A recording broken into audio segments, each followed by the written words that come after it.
I am excited. The Jets play a football game tonight. You met with the commissioner yesterday. How'd that go, by the way? It went well. The commissioner's great. We were over there for Achilles International. Helps disabled athletes compete and gives them opportunities that a lot of them never thought that they would have. So it was great that the NFL Able is a new program they started a little under a year ago. And hopefully we're going to partner with Achilles International. Very cool. I ran into the commissioner. He said he's going to come on. Really? Yeah, we got to figure out a time. We got to figure out when it's best to get Commissioner Goodell on. But he was great, and it was good to run into him ahead of when I'll see him this weekend, obviously, because I'm going out to Canton. I got to give this a lot of thought. The commissioner coming on. It's funny. It's been so long since I've ever thought seriously about the commissioner coming on. Now I've got to ponder all the questions I would actually ask him. You can't be, obnoxious. Do you know me? I mean, we once. I just had to say it. Right, you warned me. I warned you. I'll never forget this. And I guess this is a warning. Is Beningo and I had a young Rob Manfred on our show at the Joe Torre golf event. Okay. And we were so both of us, so obnoxious to him. Why? He left us mid-interview. No, he didn't. We were essentially blaming him for the Wilpons. It's almost like we channeled as if it was Jeff sitting in front of us. And about halfway through, he's like, I got to go. Yeah. And he just left. You as the commissioner, you are the proxy for the Wilpons. Pretty much. It was a long time ago, but it was enjoyable. So I was watching Aaron Rodgers' press conference the other day, and he doesn't like you. He took a direct shot at Tiki Barber. No, he did not. I'm going to explain it to you. I'm going to explain it to the audience. Okay, let's hear this. Let's start off with Aaron Rodgers very quickly because he's asked a lot about handling New York, playing here, and handling the New York media. I laughed at certain individuals in the media who would say, he can't handle the New York media. All right, stop it right there. He laughed at certain individuals that said he couldn't handle the New York media. So I'm racking my brain. I'm thinking to myself, all right, did Beningo say that? Did I say that? Did Samini say that? Did Costello say that? Why is it only got to be? Because I heard media. So as soon as I hear media, I think of, I don't know who the hell. I think of Rich Samini, honestly. And then I did a Google search. And then I spoke to someone around here, and I said, my Google search led me to one person who questioned Aaron Rodgers' ability to play here. And it became a big story at the time. Here's the audio of somebody in the media saying Aaron Rodgers can't play in New York. For him to get offended by that, he's not going to handle the intensity of the New York media scape. But that's obviously traditional media, social, and everything else if he's here. I don't know if I want him here because it's going to turn into a quick pain in the ass if Aaron Rodgers is thin. Wow. That's shallow that he's taking shots at Ian Rappaport. All right, stop it right there. So I want to give you a lot of credit. I don't think Aaron Rodgers knows who gives a rat's ass who I am, who Joe is, who BT is, who Rich Samini is, who Brian Costello is, who any of those guys are, right? But he knows who you are. And I love Nate Hackett. And you love Nate Hackett. And you said that about him, which is your opinion. And so when Aaron Rodgers made that comment the other day, that's who he was thinking about you. No, he wasn't. Who else was he thinking about? Maybe he was. I said hello to Aaron the other day when I was out at Jet Camp. Was he overly nice to you? He was just kind of Aaron. He was just like, hey, how you doing? Kind of blew you off, didn't it? Yeah, it just kind of blew me off. Yeah, I wonder why. He was eating a watermelon. I laughed at certain individuals in the media who would say, he can't handle the New York media. But he didn't laugh.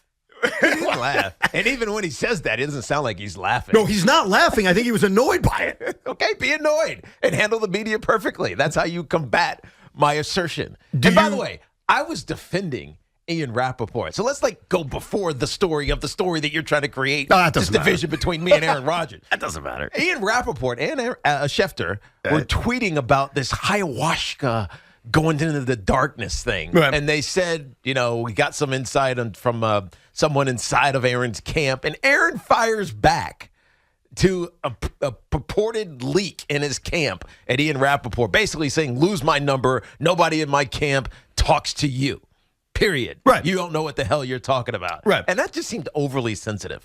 Very overly sensitive about something that didn't matter. Right? Him going into the darkness didn't matter. Yeah, but you And got ultimately, you got to remember something. everybody knew he was coming to the Jets. Are you- Whether or not we were creating a story, whether or not he would be or not, everybody kind of knew it was inevitable that he was going to be a Jet. I don't think you're one of these kinds of guys. Craig was, and that's okay. I love Craig. Do you Google yourself to find out what people are saying about you? Never. And I knew that. Like I don't care. Well, if you're one like Craig Carton or Aaron Rodgers that Googles themselves to see what is said about them in the news. So Denny's overly sensitive. Context. That's what you're saying. Well, what I was going to say is context doesn't matter. So while it's nice that you presented the context of defending Ian Rappaport. Of course. Context absolutely matters. But it doesn't, like, when I Googled, basically, here's what I wanted to find out. Who said Aaron Rodgers can't handle New York? Because I honestly didn't know. I forgot. No offense to you. I forgot. So the first thing I Google when it says Aaron Rodgers handling New York media is a story from Sports Illustrated saying Giant legend, congrats, Tiki Barber says Aaron Rodgers can't handle New York. So when Aaron Rodgers saw the story, that's all he saw. He didn't think about what's the context. He probably didn't even read the story. Probably not. Because it didn't matter. But he knows who you are. He knows who you are and said, oh, this SOB? He doesn't think I can handle New York. Oh, he can handle New York. He's fine. I can't. And you could tell by the way he said that. He was pissed. I know. He thinks it's dumb that you or anyone else. Well, he thinks it's funny. He He funny. thinks it's funny. Ha ha, funny. Funny. He doesn't think it's funny. All he's got to do is be good. Ultimately, all he's got to do is be good, and this means nothing. It is a piece of, I don't know, media that will never see the light of day again. All he's got to do is be good. That's all I'm doing, is setting him up to be good. Do you think if he struggles early on, which is on the table, like I don't expect this to be a perfect season. I hope it's a good season, but even if it's a good season, there's going to be adversity. Yeah. Do you think that tough questions by a Jet reporter is going to affect him at his press conference after games on Sunday? Well, I think that the messaging matters in certain cities. Like how you message success or failure, it matters. And so if the Jets are 1-3 to start the season, not that I think they are going to be because I think they're much better than that, but let's just say they're 1-3 and Aaron is not playing well just because guys around him aren't playing. It's very similar to what happened last year in Green Bay. Yeah. Right? He doesn't have quite the relationship with the wide receivers. The line's a little beat up. He's getting pressured and making some mistakes. Doesn't look like first ballot Hall of Famer Aaron Rodgers. The media should, and I know will, ask him the hard questions. I agree. It's not going to be the. I agree. All right, we know that you're going to be great eventually. Yeah, you're getting the benefit of the doubt. He doesn't get that because he hasn't proven anything here. And so how he responds to those tough questions is going to determine how we all view him. Do you think if he comes off as a jerk, which I'm not saying he is, but if he comes off as a jerk, Jet fans are going to be like, or media observers are going to be like, dude, this guy, he is too sensitive to be asked these questions. Do you think he will, though? Because that's the ultimate question. Like, I agree that there will be adversity this year, and I agree that the media is going to ask him tough questions. You seem to think, and by the way, if your views changed on it, that's fine. You seem to think he was going to struggle with it. Only because of the Ian Rappaport. Because who is Ian Rappaport to him? He was sensitive about people claiming to know about him that don't know about him. Okay, but who cares? Like, seriously, who cares? I don't care, but still. Can speculate about you, me, Sean, Tommy, Aaron Rodgers, Nate Hackett, who I love. All these guys, they can speculate all they want. If they don't know, then they don't know. And it shouldn't matter. Right? If someone said, oh, Tiki does XYZ and you don't know me, I don't care.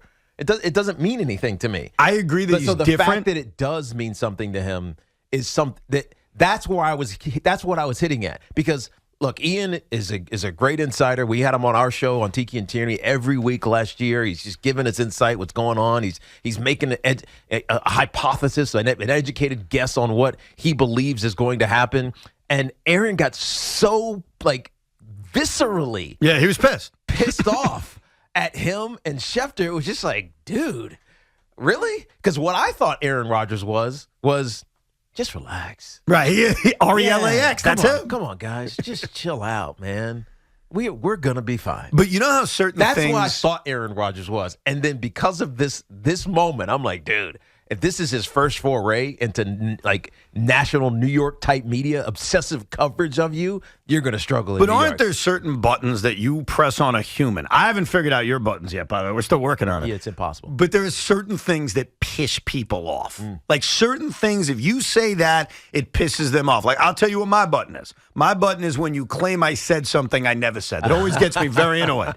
Like, if you come out and said, oh, yeah, you never liked DeGrom. You loved Harvey more. I get pissed off. Exactly. I would lose my mind. I don't like that. So I don't know what your button is. I'm figuring out Sean's buttons. We're all going to figure it out as time goes on. Sean, I think, is easy. What do you think his button is? Sean is anything claiming he doesn't know about the Giants. That's a good point. Or saying that I'm not genuine. Yeah. Yes. Yeah. Well, there's no anybody who thinks you're not genuine is just not paying attention. Lukey accused him of that earlier this morning. That's Lukey's fault. He did. He said he's a fake. Like I said, Lukey's not paying attention. No, Sean is just pompous. He walks around this place like he's Mr. Football and Mr. Fan. I had to put him in his place a little bit pre-show. I listened to One Giant Step with you two the other day. Oh, did you like it? I did, actually. All right. At least you know the names, even though there were no opinions to be given yet. Fair point. Hey, look, I saw we had 2 plays, you and my mom. I'm happy. But I think that pushed Aaron Rodgers' button. I think the button that bothers him. It definitely did. I don't think Rich Cimini asking a tough question after the game is going to push him. No, I don't think so either. Claiming you know something about his future annoyed him. So I'm not worried about Aaron Rodgers having difficulty answering tough questions. And the other thing I take from all of this, and you tough football questions. Tough football questions. Yeah. So the question will be, does he have problems answering tough personal questions? Well, they're not going to ask him that. I mean, if they haven't done it yet, it's not going to happen in the middle of October unless there's a controversy that relates to football. You know what I mean? No one's asked him about 9/11 yet, okay? They're going to ask him about that in October. Yeah, but don't forget the whole the COVID vaccine thing. Yeah, but no one's going to ask him about it. I know, but I'm just saying, these are the examples of him being asked questions outside of football. And by the way, he put himself in those positions. He certainly did. Yeah. So and it didn't go well. Right. Like we all know how it went. Now, do we ultimately care 2 years later? Probably not. I don't care. I also think, tell me if I'm crazy about this. I always think that this notion of, because it was asked numerous times during this press conference the other day about handling New York, handling the media. No offense to the media, because I don't even consider myself in the media. We do a radio show every day. I consider myself a fan. We're an entertainer. The media thing is overblown. It's not handling the New York media. Like, ask yourself this. Let's use Joey Gallo as an example, because I think he's one of the latest examples of an athlete that could not play in New York.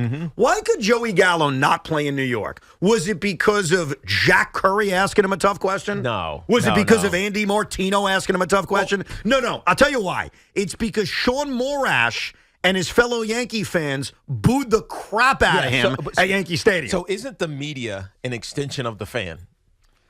And vice versa. Yeah, they're the way of giving, they're the way of asking questions that the fan wants to know. I think you're right. When people say, oh, he can't handle the media in New York, what they're actually saying is they can't handle the fan pressure and the media, like the tangent of the media that goes with that. Because I'm trying to think back to my playing career. Like, what was the pressure, the actual pressure? Yeah, what was it? Or the pressure of the media? It wasn't my relationship with any of the writers, because I had great relationships with all of them. If they needed something, they all had my cell phone number. So if they needed a question, call me. You don't got to call Pat Hanlon or Peter John Baptiste and say, hey, I need to get in touch with. Just call me. Right? Don't ever put something out that doesn't involve talking to me, because you have access to me. So what was the pressure?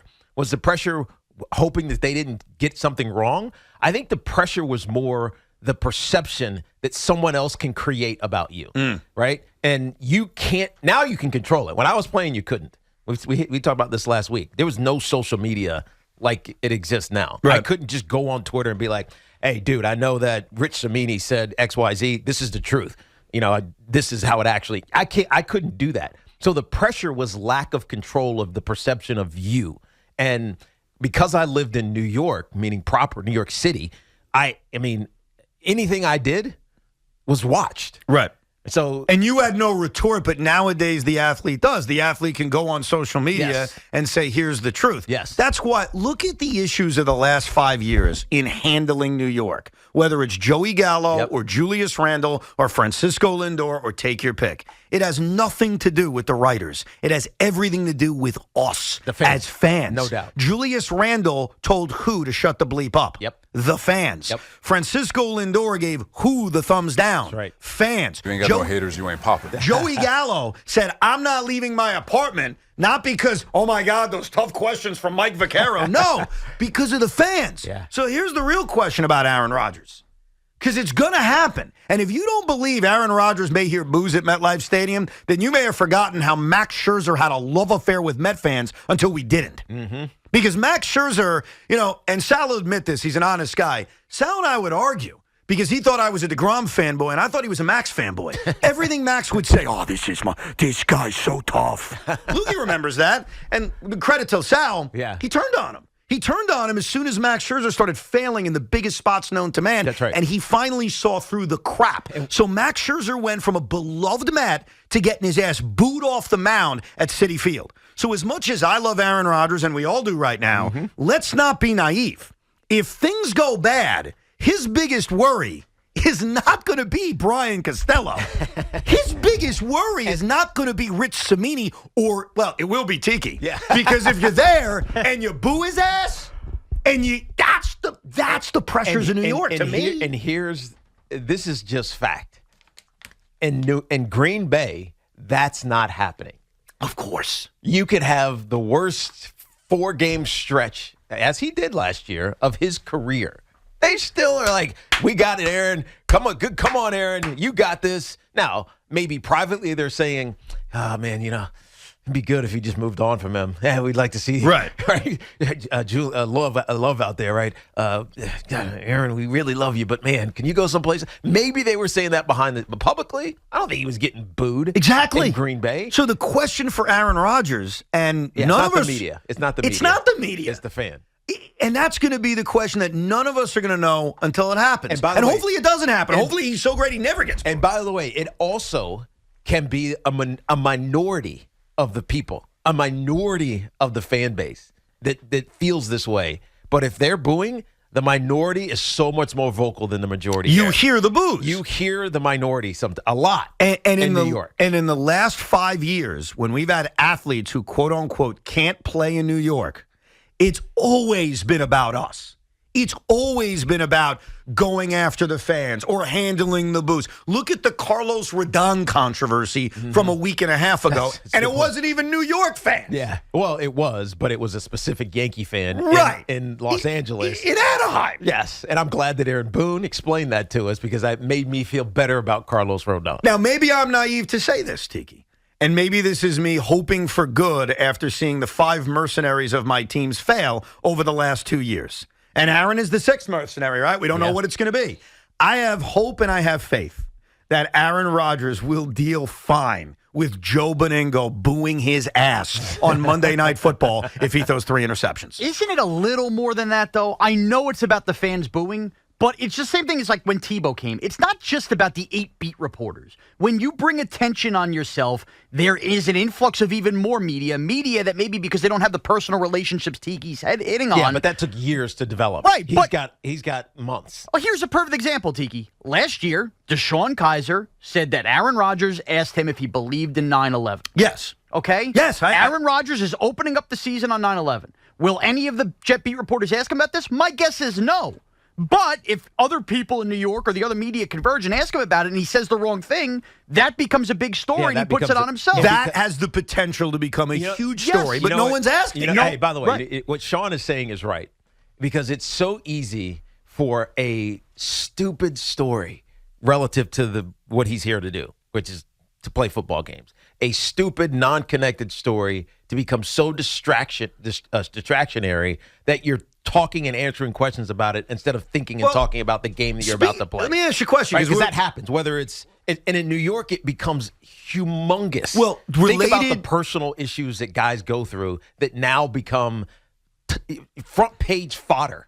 And 9/11 is a front page story. 100%. So that's why I ask you the question. And I'm not even talking about 9. I'm just talking about personal stuff. But that's the one that has a chance to get big. We're going to be at Jet Camp in 2 weeks. I don't think we're getting Aaron Rodgers. I think Aaron Rodgers is going to go on with the morning guys, and it's up to them what they want to ask him. Mm-hmm. But if we had Aaron Rodgers on, is that something we need to ask? I don't care to ask. It's not relevant to me. But someone will. You don't think we should? No, I battle About the myself. 9/11? I honestly go back and forth about it because a part of me says, do I really care what he thinks about September 11th? But I also know that his answer could be. But hold on. But Ev, this is what I'm talking about. Right. So by asking that question Yeah. of Aaron Rodgers, you are starting to shape the perception of him in the eye of the fan. Yeah, in a way. Even if whatever he says, some fans believe. Right. And agree with. And there will be. And whether it's the minority or the majority, like you're gonna hear it. So you're saying I shouldn't like the match? Well, and well, that's kind of what it is. But that's the point about the New York media. Something like that could blow up and be small. And that's the thing with Rodgers. No. The only reason it's that way with the New York media, I'm putting this in quotes, is because in Kansas City or in Green Bay, there's 4 beat writers. There's 5 beat writers. Maybe they're writing the same story or they're writing different angles or they're talking to someone else. In New York, you get boxed out as the big story writer. You got to write about something. Right. Yeah, you got to find a different angle. No, I agree. But even in that potential. So it's the volume. It's the volume of media here. Absolutely. And it's far different than Green Bay. But even the potential of an Aaron Rodgers 9/11 opinion becoming the big thing, the same thing is going to define him. It's the opinion of the fans. Yes. Like, that's the thing ultimately. But he's not shaping that opinion. You're right. But the fans are deciding how they feel about it. The fans are reacting how they want to react to it. And that's where we're going to find out, and I'm positive about it. That's the one area I'll be positive. I do not think the failure of Aaron Rodgers is going to be because he can't handle New York. I don't think that's how this story ends. I don't think that's what we're talking about 10 years from now. I think what we're talking about is, was he good enough? Was the team good enough? Was the coach good enough? And that's what's going to determine it. Yeah. I don't think his relationship with the media or the fans' reaction if things go bad, I don't think that's what's going to define him. But for a lot of other guys, it did. Yeah, and I don't want to take away from the player that Aaron Rodgers is, because if he doesn't play well, that's what we're going to be talking about. Everything else other than him as a player. And that's a shame for him. We'll get your calls, 877-337-6666. Plus, the Yankees' newest, biggest rival, at least they've been their biggest rival for the last 5 years, they're coming to town. We'll talk about that, plus what happened last night, the news we got right after the show ended about Domingo Germán. So we'll mix in some baseball as it goes on, and obviously there is a football game tonight. For the first time in months and months and months, you will be able to go home tonight, pop open a beer, in the case of Sean Morash, have like 57 chicken wings, and watch a football game tonight as the New York Jets play the Hall of Fame game.